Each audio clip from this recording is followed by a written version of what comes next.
اور یہ پورا ایک اتفاق رائے تھا. اس وقت کی اپوزیشن بھی پوری طرح سپورٹ کر رہی تھی کیونکہ گوہر ایوب صاحب نے محترمہ بے نظیر بھٹو سے بات کی تھی اور انہیں اعتماد میں لیا تھا پوری طرح سے. اور پوری پاکستان پیپلز پارٹی کی لیڈرشپ, چونکہ یہ اس کے بانی جو ہے, اس کا وہی میں بتا رہا ہوں کہ اس کا آغاز جو ہے چونکہ بھٹو صاحب نے کیا تھا, تو پوری پیپلز پارٹی جو ہے اپنی قیادت اور اس کی جو قوت تھی وہ اس بات کے حق میں تھی کہ ایٹمی دھماکے ہونی چاہیے تاکہ ہمیں کم سے کم ڈیٹرنس حاصل کر کے پاکستان کو ناقابل تسخیر بنانا ہے. اور الحمدللہ آج کے دن یہ فیصلہ ہوا, اور جب یہ ایٹمی دھماکے ہوئے تو اس کے نتیجے میں آپ دیکھ رہے ہیں کہ دشمن کی جانب سے پاکستان کے خلاف جارحانہ جو عزائم ہیں وہ کمزور ہوئے ہیں, اور کوئی ڈائریکٹ جنگ جو ہے پاکستان پر مسلط نہیں ہو سکی, جیسا کہ ایٹمی دھماکوں سے پہلے 2 جنگیں جو ہیں پاکستان پر مسلط ہو چکی تھی.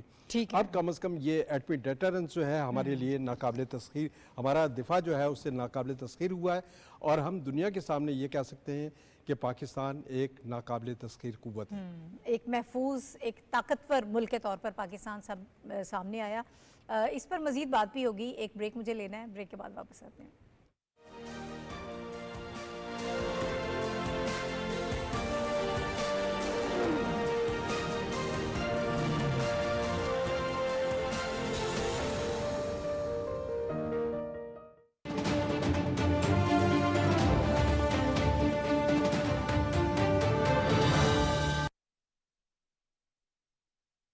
الله أكبر الله أكبر الله أكبر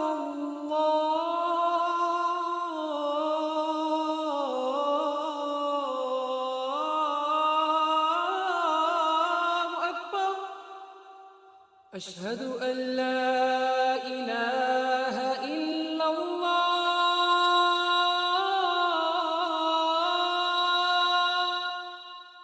أشهد أن لا إله إلا الله أشهد أن محمد رسول الله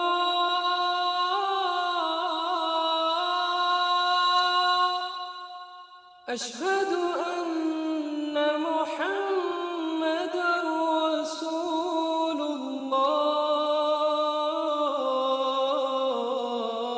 الله حي على الصلاة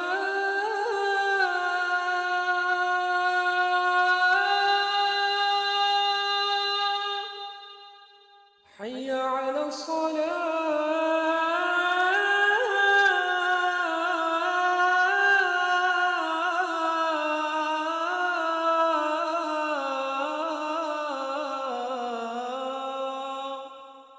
حي على الفلاح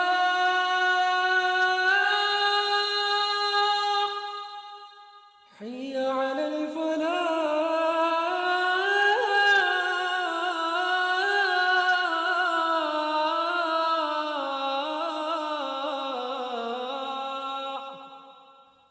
الله أكبر الله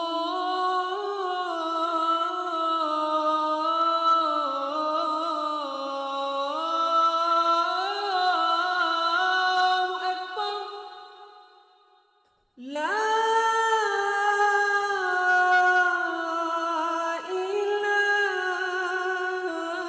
إله إلا الله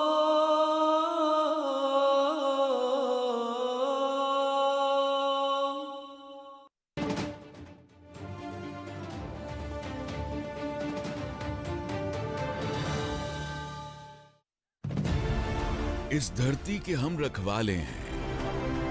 ہم 28 مئی والے ہیں. چاغی کے پہاڑوں پہ نعرہ تکبیر لگایا تھا, ٹھکرا کے ہر دباؤ کو خودداری کا علم اٹھایا تھا. ایٹمی قوت بنا کے ملک کو ناقابل تسخیر بنایا تھا. آج بھی وہی ہے عزم جمع, چلتا رہے خدمت کا کارواں. نفرتوں کی آگ بجھائیں گے,